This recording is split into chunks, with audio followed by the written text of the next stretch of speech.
Hello dear students, welcome to session 51. In this session we will be looking into plot development in Act 4 of the play, and the major themes which we can see in this act are themes of revenge, bloodshed and violence, which are very much highlighted through the actions of the various characters. So what happens in the play in Act 4 Scene 1, Edgar, who has been banished by his father, he tries to remain positive. Though his life is fallen apart, his intention is to stay very close to his father Gloucester and make sure that he protects him. On the other hand, Gloucester, he laments and repents about the cruelty of life. And Edgar meets Gloucester and despairs, and he feels very sad at what has become of his father, and he sees his blind father and he feels very sad about it. But we must remember that he is still disguised as poor Tom, a beggar man, and Edgar agrees to lead Gloucester to the cliffs of Dover, where Gloucester can imply his actions, where he wants to plunge to his death and end his suffering. What we see here is that Edgar shows us that he is very much determined to accept whatever fate throws at him. So the very concept of fatalism of Greek tragedies here we can see, where one should accept the fate. If we read Julius Caesar by William Shakespeare, we have a famous statement made by Brutus where he says, "As flies to the wanton boys are we to the gods, they kill us for their sports." So here the same concept of fate, that nothing can protect us from what fate has offered towards us. So Edgar represents that particular aspect here.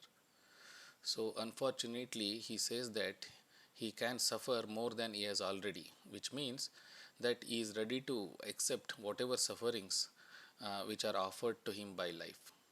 In spite of the wrong done to him by his own father Gloucester, Edgar shows us that nothing but kindness for his blind and helpless father.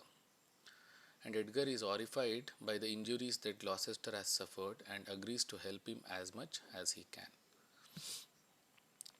So if we analyze the character of Gloucester, what we see here, Gloucester, like Lear, has begun a journey towards wisdom as a result of suffering inflicted upon him.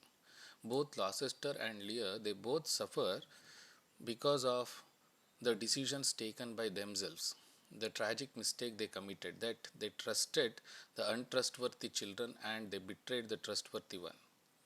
Now he realizes that he saw nothing for what it really was when he had his sight, where he says that when he really had his sight, he was blind, but now when he is blind, he can see the truth in a better way. He knows that he has committed a great wrong or mistake against Edgar, and the only thing he wishes before he dies is to meet his son and beg for his forgiveness. So, on the other hand, what is happening is Goneril, along with Edmund, the illegitimate son of Gloucester, they arrive at Goneril's castle and they are surprised that Albany was not there. Oswald tells Goneril that her husband no longer supports her cause. Goneril tells Edmund to return to Cornwall and speed up the process of gathering the soldiers so that they can wage war against Lear. She also hints at this particular point of the play, she also hints at the possible romance between herself and Edmund. Now she is getting attracted towards Edmund. What we understand here, that Edmund is the most manipulative character throughout the play. He can make anyone believe his words and his actions. When Albany emerges from the castle, Goneril calls him a coward because he is not ready to support her now. Whereas Albany, he clearly asserts that her actions, Goneril's actions, are despicable, something which is not acceptable.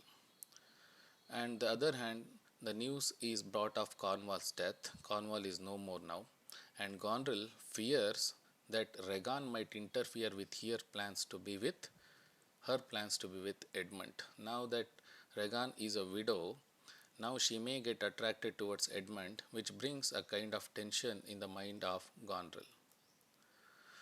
So the character of Albany, where previously he appeared very weak and passive, where he is not showing any kind of resistance to the actions of Goneril and Regan, but now there is a dramatic turnaround, and where now he shows no hesitation or fear in standing up and protest against the actions taken by his wife.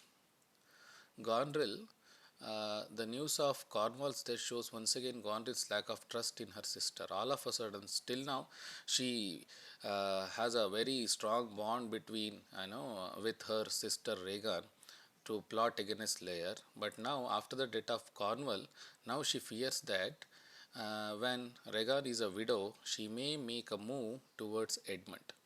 So the seeds of sister's downfall are being planted at this particular point of the play. As Act 4, Scene 3 continues, Kent, the Duke of Kent, hears from a gentleman that the King of France has already landed troops in Britain near Dover, but he had to return to France. The gentleman also tells Kent that how Cordelia responded emotionally to the news of her father's ill treatment, and she expresses her desire to help her father. Cordelia, a loving daughter in this scene, we learn that she does not have a grudge against her father for the way he treated her, and Cordelia is very much shocked by knowing the way her sisters treated her father, and she is determined to rescue Lear from this misery, the mental trauma through which he is going through. So Lear, on the other hand, is very much ashamed, and we learn from Kent that Lear is very close to Dover, and as he moves towards Dover, his sanity returns to him in flash, which means the kind of madness which was engulfing Lear at the earlier stages of the play, but now as he moves towards Dover, we see a kind of change the way he behaves.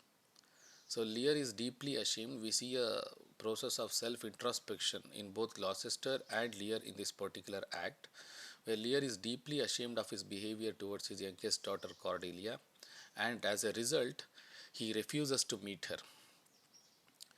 Lear, through his great suffering, has become a very different person to the arrogant and unforgiving ruler we saw at the start of the play. So we see a kind of transformation here, where he appeared very arrogant and unforgiving and a person with so much of pride in oneself in the beginning of the play.